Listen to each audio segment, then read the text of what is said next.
বিসমিল্লাহির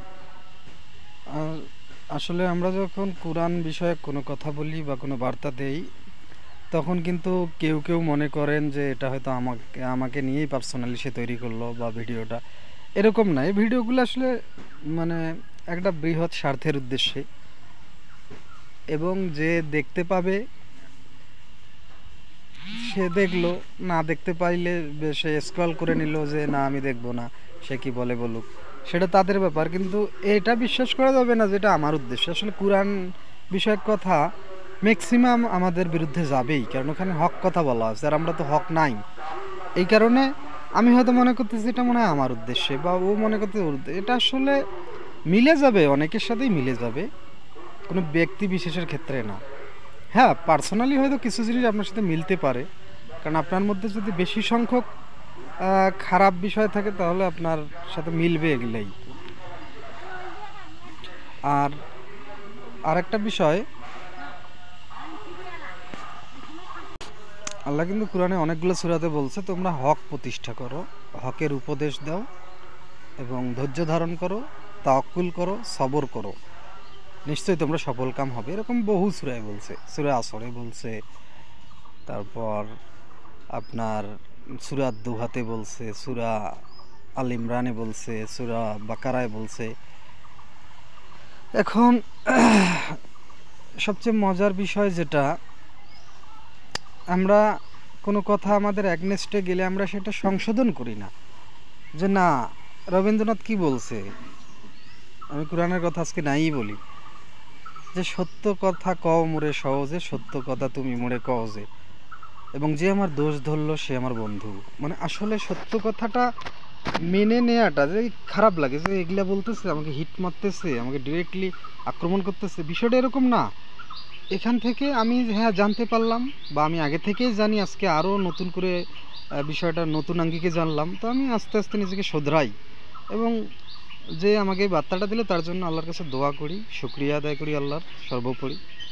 এইদিকে আমরা যাই না, আমরা সবসময় মানে পিছুটা, ব্যাকফিল্ড, যে এগুলা বলতেছে, মানে যারা সত্য কথা বলে, কোরআনের কথা বলে, নীতির কথা বলে, তারা আসলে সৎ। যারা কোনো অফিসে দেখবেন সবচেয়ে সৎ এবং ইমানদার যে স্টাফটা, সে কিন্তু হাসির পাত্র। আল্লাহ কিন্তু কোরআনে বলছে, আমি তো বললাম আমি আজকে কোনো আয়াত বলবো না, আমি জাস্ট ঘটনাগুলো বলবো। বলছে যে তোমরা হাসাহাসি করতেছো ইমানদের নিয়ে, নিশ্চয়ই তোমরা সবচেয়ে বেশি হাসির পাত্র হবে। এরকম অনেক সূরায় বলছে। তো সবচেয়ে মজার এবং সবচেয়ে কষ্টের বিষয় একই সাথে, সেটা হলো যারা দুনিয়া নিয়ে খুব বড়াই করতেছে যে এখানে আমরা ভালো আছি। সে তো যখন মুহাম্মদ সাল্লাল্লাহু আলাইহি সাল্লামের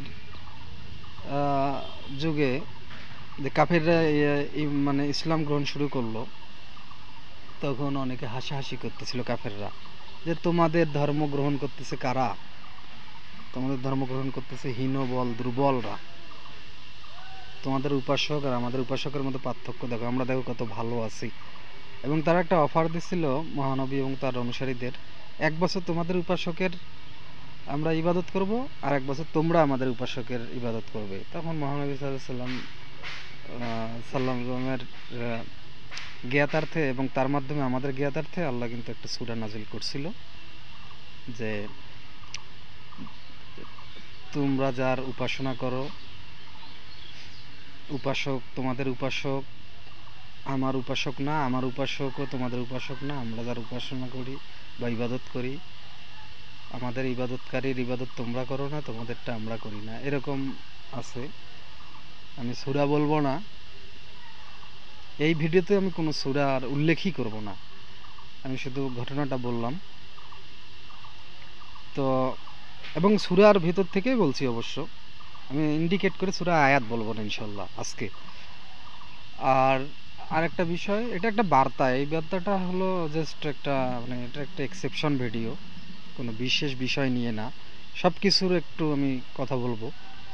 যে আমাদের আরেকটা সমস্যা হলো, আমরা যখন ইমানের কথা কাউকে বলি, সে তখন ক্ষিপ্ত হয়, সে মনে করে আরে ভাই দুনিয়াতে আমি এত ব্যস্ত, এত আমি বিপর্যস্ত, আমার এত টাকা দরকার, আমার এটা দরকার, আমার ঋণ, আমাকে এগুলা কথা বলিস না তো ভাই, এগুলো যখন ফ্রি হব এক সময় আমাকে বলিস, বা এই সব বিষয়ে আমরা এমন ভাবে নেই, তোমরা ফ্রি টাইমে এসব বলো।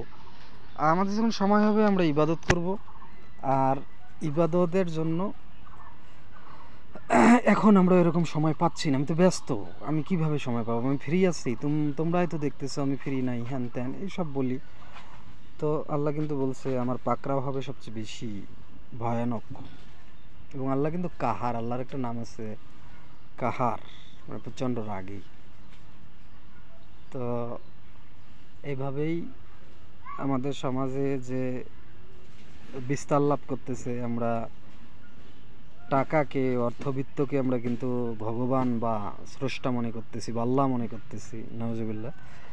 এবং আমরা কিন্তু একটা সময় বলতেছি, আরে বহু জনের কাছে আমি শুনতে পাই, আমার আপনজনও অনেকে আছে, যে টাকাই সব, money is the second god. কেউ কেউ বলে না, এটাও ভুল, money is the first god. এখন এই বিষয়গুলো থেকে তাদের সরে আসা উচিত। আর টাকা হলো আপনার একটা মাধ্যম, টাকা দিয়ে আপনি যেটা করতে পারেন, ভালো থাকতে পারবেন, দুনিয়াতে ভালো থাকতে পারবেন, কিন্তু এই যে দুনিয়ার ভালোটাই কিন্তু আপনার আখিরাতের জন্য অমঙ্গলজনক, যদি সেটা ইমানের পথে না হয় এবং আমল বাদে ভালো থাকার ট্রাই করেন, যেটা আমরা সচরাচর বেশি করি। ভালো থাকা বলতে বোঝাই যে আমরা আরামে থাকবো, আরামে কতদিন থাকবা? ওই যে আমি একটা ভিডিওতে বলছিলাম, ট্রেন জার্নির ওই সময়টা আপনার দুনিয়া, কতক্ষণ ট্রেনে থাকবেন? আপনার ট্রেন থেকে তো নামতে হবে ভাই। আর নামার পর আপনি যদি দেখেন আপনার সকল সম্পদ শেষ হয়ে গেছে ট্রেনেই, তাহলে আপনি ট্রেন থেকে নেমে কিভাবে চলবেন? এটাই হলো আপনার, মানে আপনি দুনিয়া থেকে যখন আখিরাতে যাবেন, পুনরুত্থিত হবেন, যে যেখান থেকে আসছেন, তখন আপনি দেখবেন আপনার তো আমল নাই, ট্রেনের মধ্যেই সব শেষ করে আসছি। তো আমাদের হিদায়াত হোক। পুরো ভিডিওটা আপনারা দেখার জন্য ধন্যবাদ, যারা যারা দেখছেন, এবং যারা দেখেননি তাদেরও আমি তাদের উদ্দেশ্যে বলবো যে ভিডিওগুলো একটু মনোযোগ দিয়ে দেখবেন। যারা হিদায়তের কথা বলে, সেটা আমি হই আর যে কেউ হোক, আমরা যখন একটা মুভি দেখার ধৈর্য পাই, তখন এই 2-4-5 মিনিট শোনার ধৈর্য পাই না, এই জিনিসটা খারাপ লাগে। তো ভালো থাকবেন, আসসালামু আলাইকুম। আর